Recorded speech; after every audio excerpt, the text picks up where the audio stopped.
रामचंद्र नाम का एक व्यापारी रहता था। उसकी कपड़ों की दुकान थी और उसकी दुकान पर 3 नौकर थे।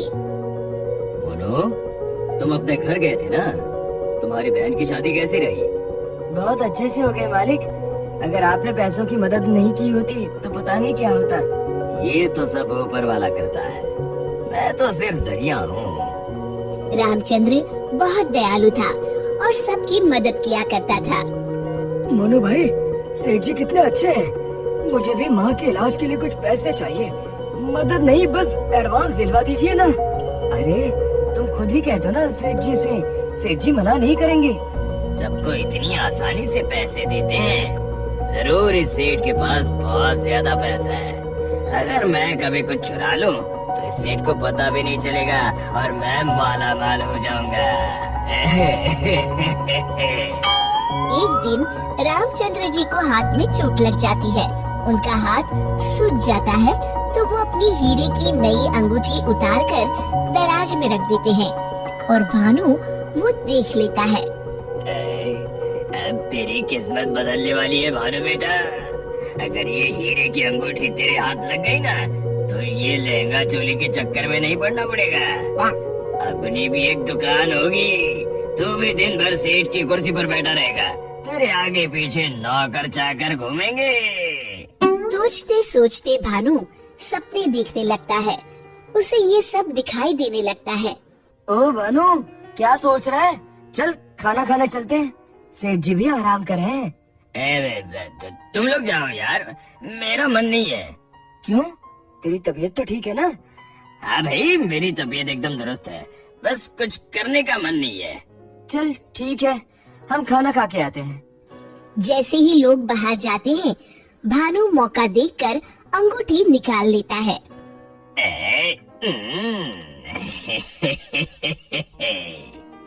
शाम के समय आज का हिसाब खत्म कर बच्चों, अब दुकान बंद करने का समय हो गया है।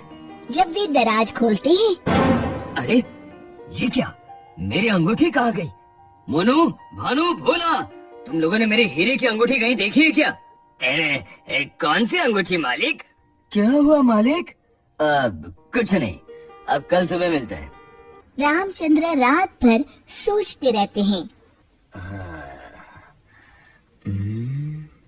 अगली सुबह आज दुकान को दुल्हन की तरह सजाओ, हर आने जाने वाले का मुंह मीठा करवाओ, आज बड़ी खुशी का दिन है। ऐसी क्या बात है सेठ जी? दरअसल कई सालों पहले एक दिन मुझे एक हीरे की अंगूठी मिली। मैं उसे उठा के घर ले आया।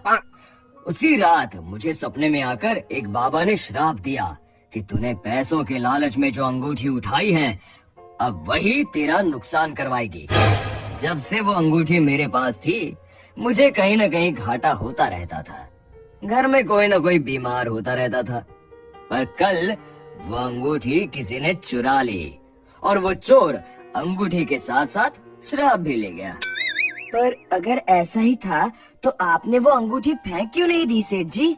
अरे बाबा जी ने कहा था कि न मैं उसे फेंक सकता हूँ, न ही किसी को दे सकता हूँ। बस मुझे इंतजार करना है कि कोई स्वेच्छा से वो अंगूठी मुझसे ले ले। तो क्या आपका श्राप मुझे मेरा मतलब उस चोर को लग जाएगा? बिल्कुल। अब वो बेचारा न अंगूठी फेंक सकता है, न किसी को दे सकता है। वैसे एक उपाय है। क्या उपाय सेठ जी? अरे तुम्हें क्या करना भानु भैया, अब चोर जाने और उसकी किस्मत। तू चुप कर, मैं तो ऐसे ही जानना चाहता हूँ। हाँ, क्यों नहीं, क्यों नहीं। दरअसल अगर पूर्णिमा की रात को चोर हमारी दुकान के पीछे वाले बरगद के नीचे अगर अंगूठी गाड़ दे तो वो श्राप से बच जाएगा। तो आपने क्यों नहीं ऐसा किया सेठ जी? तू मेरी जान ले ले। अरे भाई, मुझे ये उपाय अभी पता चला। कल पूर्णिमा है, कल मैं उस अंगूठी को गाड़ने वाला ही था। लो, कर लो बात, अब तो चोर गया काम से। भानु पसीना पसीना हो जाता है। रामचंद्र अगली रात बरगद के पीछे छुप कर बैठ जाते हैं। तभी उन्हें एक परछाई आती हुई दिखती है। जैसे ही वो परछाई पेड़ के नजदीक आकर गड्ढा खोदने लगती है, रामचंद्र जी सामने आ जाते हैं।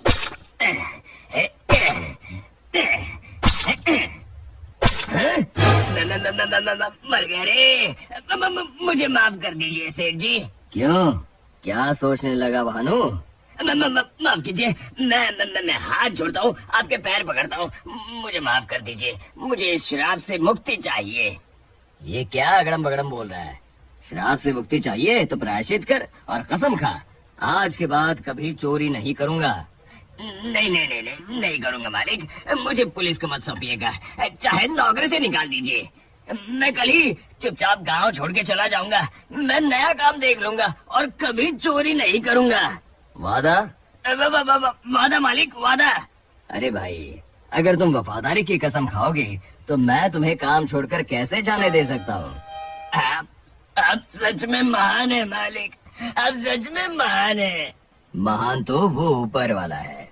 अब चलो काम पर लग जाओ। शिक्षा, अगर किसी को अपनी गलती का एहसास हो जाए तो उसे माफ कर देना चाहिए।